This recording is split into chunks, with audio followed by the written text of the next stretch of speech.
আমার কাছে খুব ভালো লাগছে, মানে একদম আমাদের ভিক্টোরিয়ার কর্নার থেকে স্টার্ট করে আমি একদম 3 নাম্বার গেটে বেরো হয়েছি, তো পুরাটা টাইমে সবার যে আন্তরিকতা, মানে আমি দেখেছি যেটা এটা এটা ভীষণ নাইস। এটা গতকালকেও ছিল, লাস্ট দিন যখন প্রচারণার, এবং আজকেও এটা আছে। আশা করছি বিকেল 3টার পরেও এই জিনিসটা কন্টিনিউ থাকবে ভোট গণনা অবধি। অনেক ভালো লাগছে, জীবনে প্রথম ভোট দিলাম, আর জীবনের প্রথম ভোটটাই হচ্ছে বিশ্ববিদ্যালয় ছাত্র সংসদ ভোটে নির্বাচনে ভোট দিলাম, খুব ভালো লাগছে। আর ব্যক্তি হিসাবে ভোট দিয়েছি, যাকে যোগ্য মনে হয়েছে তাকে ভোট দিয়েছি। এখন দেখা যাক শেষ পর্যন্ত কি হয়।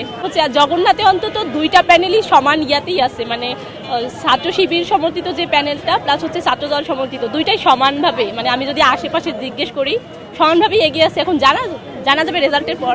কারো মনোভাব তো বোঝা যায় না যে আসলে কে কোথায় ভোট দিচ্ছে, তবে আমি ভোট দিয়েছি রাকিব ভাইকে, এম রাকিব ভাই, যিনি হচ্ছে ঐক্যবদ্ধ নির্ভীক অভিযান প্যানেল, ছাত্র দলের প্যানেল যেটা আর কি, ওখানে ভোট দিয়েছি। তা আমি আশা রাখবো যে রাকিব ভাই যাতে জয়ী হয় আর কি। প্রচারণার ক্ষেত্রে আমি দেখেছি অদম্য জবিয়ান ঐক্য এবং ঐক্যবদ্ধ জবিয়ান নির্ভীক জবিয়ান, এই দুইটা প্যানেল বেশি প্রচার করেছে। ওনারা সর্বোচ্চ চেষ্টা করেছে প্রচারণা করার। এখন ভোটাররা যাকে ইচ্ছা ওইভাবেই দিবে।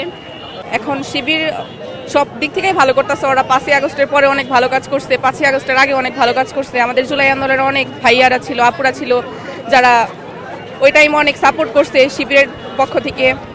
তারপর হচ্ছে তাছাড়া আমরা দেখতে পাই যে ডাকসু সব জায়গায় শিবির থেকে অনেক ভালো করতেছে। শিবির মানে অনেক ক্রিয়েটিভ, তো সব দিক থেকে বিবেচনা করলে শিবির অনেক ভালো। না, ভোট কেন্দ্র খুবই পরিষ্কার পরিচ্ছন্ন এবং হচ্ছে কোনো ধরনের ঝামেলা নাই, ভালোভাবে ভোটটা দিতে পারছি আমরা। অদম্য জবিয়ান ঐক্য এটাতেই মানে তাদের প্রত্যাশাটা বেশি, মানে শিবির প্যানেল যেটা এইটা। অবশ্যই যে প্যানেল আসলে আমাদের জন্য কাজ করতে পারবে সেই নির্বাচিত হবে।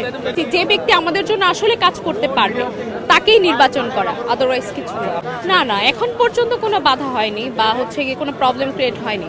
হতেও পারে যে আমি যেটা ভাবছি সেটা নাও হতে পারে, আবার আমি যেটা ভাবছি এটা হলেও হয়তো অনেক কিছু হতে পারে যেটা আমি আশা করে রাখি নাই। আমার পছন্দের যে প্রার্থী সে রেজাল্ট জয়ী হলেও কিছু করার নাই, হতে পারে অনেক অনাকাঙ্ক্ষিত বিষয়, সেটাও হতে পারে, হু নোজ। এই বিশ্ববিদ্যালয়, জগন্নাথ বিশ্ববিদ্যালয় 38 বছর পর নির্বাচনটা হলো।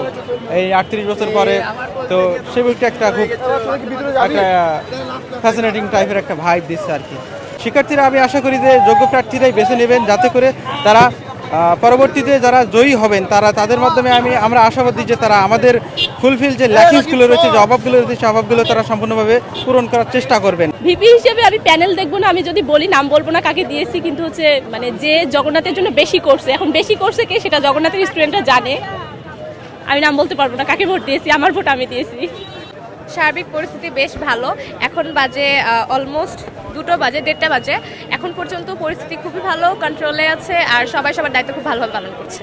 অনেক থাকে না যে যোগসুর জন্য অনেক কিছু হয়, বা এটা আসলে টোটালি আগে কি করেছে আর যোগসুর পরে কি করবে, এই দুটো করে পরের বার যোগসুতে আমি বলতে পারবো যে আসলে কারা কাজ করেছে। আমি এই টাইমের কোনো কিছু কাউন্ট করছি না যে কে কি করেছে।